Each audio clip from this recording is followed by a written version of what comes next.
Pertama-tama ini kenapa saya pakai masker, saya ingin menunjukkan bahwa saya disiplin ya. Dalam masa pandemi COVID ini kita harus disiplin menegakkan protokol kesehatan. Jadi saya pakai masker nih, karena ini dekat saya ada kameramen, nanti takut saling tular-menular.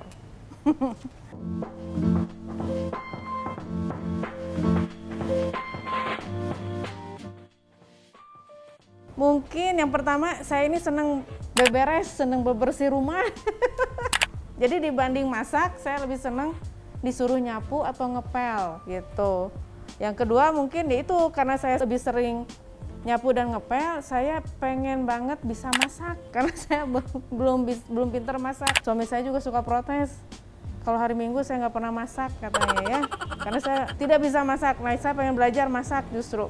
Terus mungkin yang lainnya, saya sih seneng kalau melihat orang lain seneng. Jadi satu kebahagiaan tersendiri kalau saya bisa membahagiakan orang lain. Kalau saya sebagai kadis nih, saya paling bahagia kalau warga Bandung, terutama teman-teman seniman, teman-teman pelaku ekraf, itu happy bisa berkarya di kota Bandung ya, dengan apa-apa kita dukung gitu. Ya mungkin nih saya paling suka dengerin musik. Jadi kalau saya lagi pusing kepala, lagi stres gitu ya, mendingan saya dengerin musik terus sambil tiduran gitu. Musik apapun saya suka. Termasuk juga mungkin satu lagi saya senang film kartun, film animasi. Karena di situ daya imajinasi saya bisa terstimulasi di film-film kartun Jepang terutama tuh. Saya suka karena imajinasinya luar biasa kalau menurut saya. Artis Indonesia ya, yang saat ini sedang kekinian nih, Weird Genius. Itu yang pertama. Saya penasaran ya sama anak-anak ini nih, sangat kreatif gitu ya. Terus out of the box, itu yang pengen saya undang untuk berkiprah di acara-acara dinas. Kemudian yang kedua mungkin Agnes Monica. Saya salut sama dia ya, karena dia komit dengan mimpinya untuk go internasional, yang itu juga bisa membawa nama Indonesia juga. Nah, kemudian yang lainnya sih, yang cowoknya mungkin dari dulu saya ngefans sama Ari Wibowo ya, karena cakep, ganteng gitu ya. Tapi dia hidupnya itu sehat gitu. Saya suka sekali sama Ari Wibowo ini ya. Jadi meskipun artis, tapi gaya hidupnya sangat sehat. Dia olahragawan juga kalau nggak salah ya. Kemudian mungkin ini Bunga Citra Lestari, itu saya suka, cantik, suaranya juga bagus gitu ya, nyanyinya bagus lah, seperti itu. Itu mungkin yang pengen saya undang sih.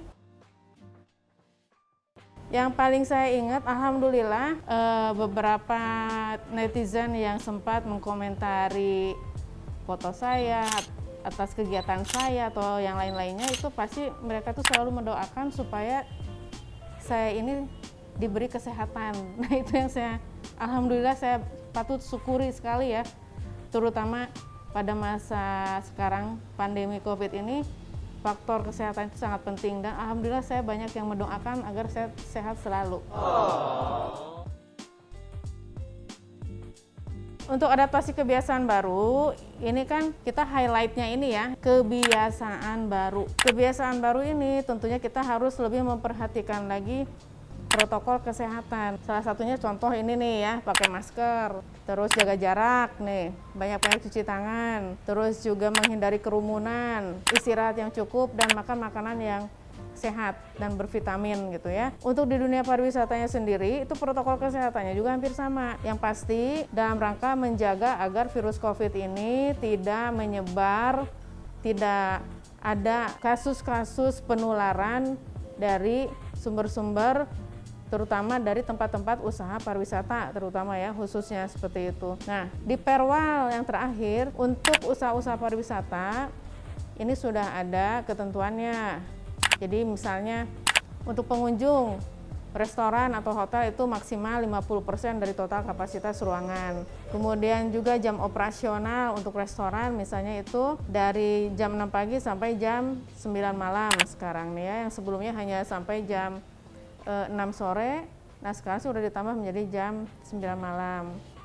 Kemudian juga untuk di mal-mal itu juga ditambahkan sama kapasitasnya 50%, tapi pintu keluar masuk itu hanya satu pintu gitu kan. Jadi tidak berbagai pintu keluar gitu, supaya pengawasannya lebih mudah. Masih banyak, tapi yang pasti itu bisa dilihat nanti di Perwal nomor 37 tahun 2020. Yang wedding ini kan baru diizinkan untuk boleh dilaksanakan. Nanti lihat pasal 24 dan pasal 25 ya. Di situ ada mekanisme bagaimana caranya supaya mendapatkan persetujuan dari gugus tugas COVID Kota Bandung, di mana ketuanya adalah Pak Wali Kota.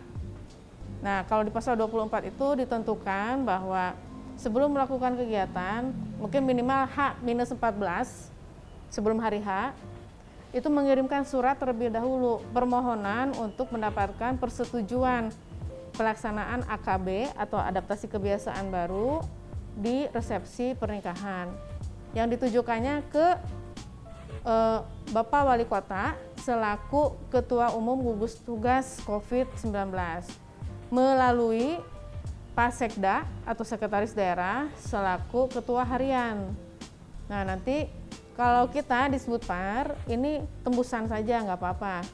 Nah, di surat permohonan itu nanti dilampiri juga surat pernyataan menyanggupi untuk melaksanakan protokol kesehatan, salah satunya ya, yang ditandatangani di atas materai oleh pemohon atau penanggung jawab di penyelenggara. Nah, dari situ begitu diterima oleh wali kota atau oleh sekda, itu nanti ada disposisi kepada Disbudpar untuk melakukan kunjungan ke lapangan atau survei ke tempat atau gedung yang akan dijadikan resepsi pernikahan. Nah, dari situ kita akan melakukan cek lapangan, checklist, nanti ada checklist yang menjadi bahan rekomendasi teknis untuk Pasekda mengeluarkan atau menandatangani surat persetujuan. Nah, itu mungkin prosesnya seperti itu aja. Nah, kalau protokol kesehatannya sendiri seperti apa di gedung atau di resepsi itu sudah ada di Perwal. Warga Bandung, terus like, subscribe channel This is Bandung khususnya untuk segmen Tanya Bu Kadis ini ya. Atur nuhun.